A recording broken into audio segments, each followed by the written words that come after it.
رحلتنا هتكون في شارع من أهم وأشهر شوارع مصر، شارع كله معالم، شركات ومحلات ونقابات ومستشفيات ومسارح وحاجات تانية كتير. شارع بيخترق مناطق كتيرة في القاهرة. رحلتنا هتكون في شارع القصر العيني وهنعرف حكاياته التاريخية. فلو كنت جديد في القناة اعمل سبسكرايب وفعل زر الجرس عشان يجيلك جديد جولاتنا ورحلاتنا أول بأول. ويلا بينا بسرعة نبدأ جولتنا ورحلتنا النهاردة.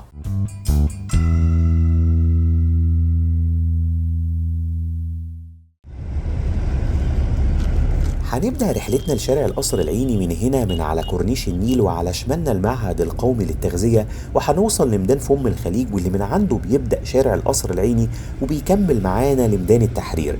زي ما هتشوفوا كمان شوية شارع ما بين كل معلم ومعلم تاني، وزارات ومستشفيات وصيدليات ومسارح وكليات ومعاهد وحاجات ملهاش حصر. احنا كده داخلين على تقاطع متحف المنيل أو شارع متحف المنيل. طبعا في رحلتنا للمنيل حكينا عن المتحف، واللي هو متحف الامير محمد علي توفيق اللي موجود جوه قصر الامير في المنيل.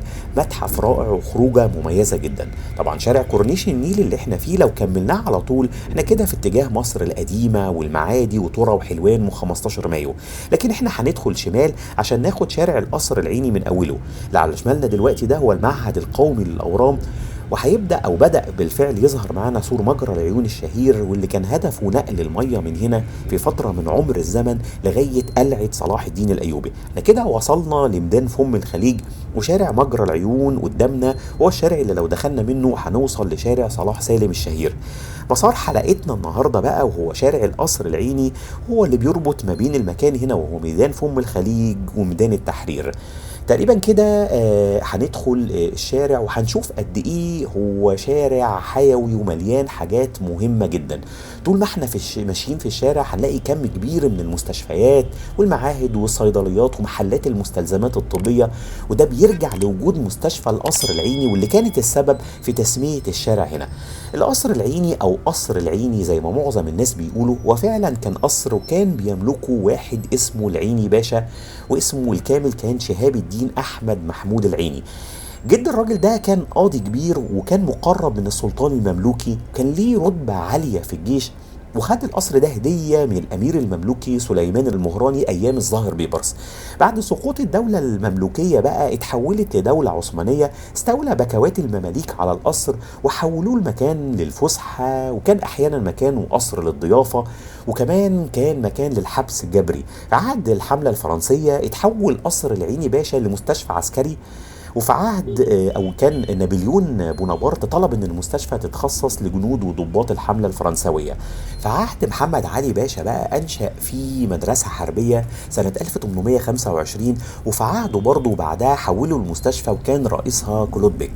احنا لسه ماشيين في شارع القصر العيني وبنشوف كم المعاهد العلاجيه والمستشفيات، ومعظم المحلات في الجزء اللي احنا فيه محلات لبيع المستلزمات الطبيه. على شمالنا دلوقتي مسرح النهار اللي موجود في الشارع هنا، وبنشوف قد ايه التنوع الموجود في الشارع. وجنب المسرح موجود نقابة المهن التمثيلية، وبعديه على طول شارع هدى شعراوي واللي موجود بنفس الاسم شارع ليها في باب اللوق، وبعديه مبنى كلية الصيدلة التابعة لجامعة القاهرة.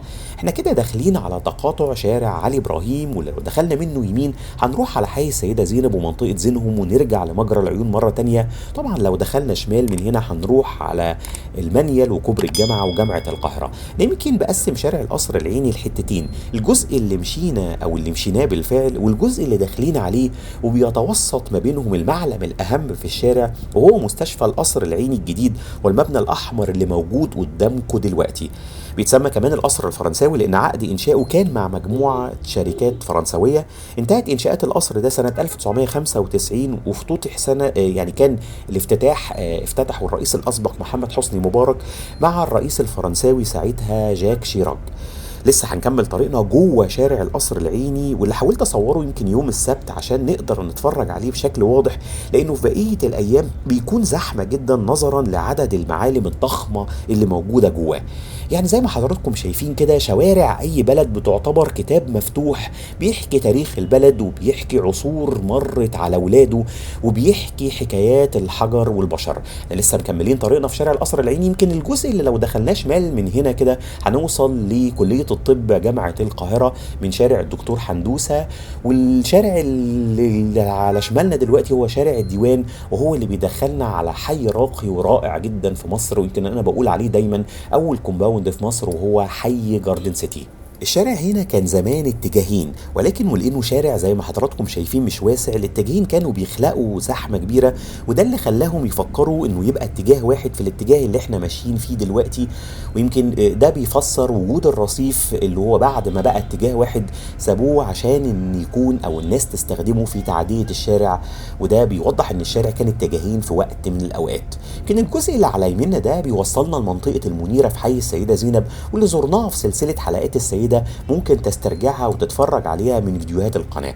كمان كان على يمنا من شوية صغيرين معهد التعاون، ولسه بنكمل طريقنا في شارع القصر العيني الشهير والمهم والحيوي في القاهرة. طول ما احنا ماشيين بنشوف المزيج اللي موجود ما بين العمارات القديمة واللي طرازاتها المعمارية مميزة، بتحتاج قدر كبير من الاهتمام وقدر كبير من الابراز، والعمارات الحديثه اللي اتبنت على مر العصور او مر السنين. على يمنا دلوقتي مكتبه روزا اليوسف ودار روزا اليوسف، وبعديها مباشره بنلاقي على يمنا شارع محمد عز العرب او شارع المبتديان، وعلى شمالنا شارع مدينه التحرير.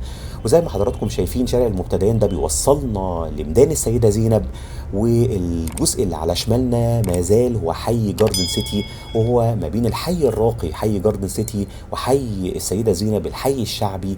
بيفصل ما بينهم الشارع اللي احنا ماشيين فيه دلوقتي، وبنتفرج على اسماء الشوارع المنتشرة في الشارع، وكمية الوزارات وكمية المعاهد وكمية المسارح اللي موجودة واللي كلمتكم عنها في بداية الحلقة. زي ما حضراتكم شايفين وزي ما شفنا من شوية صغيرين ان كان في مسرح النهار اللي عدينا عليه، موجود كمان على يميننا دلوقتي مسرح السلام اللي موجود في شارع القصر العيني، وبعديه مباشرة بنلاقي شارع اسماعيل أباظة، وعلى شمالنا مدرسة قصر الدبارة الرسمية. والمدرسة دي مبنية او المبنى بتاعها هو كان قصر في يوم من الايام، وكان موجود فيه المندوب السامي البريطاني، وكانت مصر بتتحكم من قصرين، من قصر الدبارة اللي موجود او كان موجود على شمال ومن قصر عابدين اللي كان موجود فيه ابناء اسره محمد علي. احنا لسه موجودين، وزي ما حضراتكم شايفين في شارع حسين حجازي كمان موجود على يميننا اهو، وبعديه مباشره وعلى ناصيته مجلس الوزراء في شارع مجلس الشعب، الشارع الشهير جدا واللي بيوصلنا لميدان لازولي، واللي موجود فيه مجلس النواب حاليا اللي اتغير اسمه من مجلس الشعب لمجلس النواب. وشايفين كمية الشوارع وكمية المعالم اللي موجودة، الهيئة العامة للمواني البرية والجافة. بعديها مباشرة كده بنشوف الجمعية المصرية الجغرافية أو الجمعية الجغرافية المصرية، وبيكون على شمالنا دلوقتي شارع الدكتور عبد القادر حمزة اللي كان صحفي ومؤرخ مصري كبير، وكمان على يمنا مبنى مجلس الشورى أو مجلس الشيوخ. وبعديه بنلاقي تقاطع شارع الشيخ ريحان، الشارع المهم جدا في حي عابدين الجميل جدا، واحنا داخلين بالفعل على ميدان التحرير في نهاية رحلتي اللي ما كانتش طويلة، لكن اتفرجنا فيها على عدد ضخم جدا من المعالم، وزرنا فيها واحد من أشهر شوارع مصر ومن أكتر شوارع مصر حيوية، وهو شارع القصر العيني. أتمنى أن رحلتي النهاردة تكون عجبتكم. لو عجبك الفيديو ما تنساش تعمل سبسكرايب وتفعل زر الجرس عشان يجيلك جديد جولاتنا ورحلاتنا أول بأول، وتعمل لايك للفيديو عشان ينتشر بشكل كبير. وشكرا ليكم، والسلام عليكم ورحمة الله وبركاته.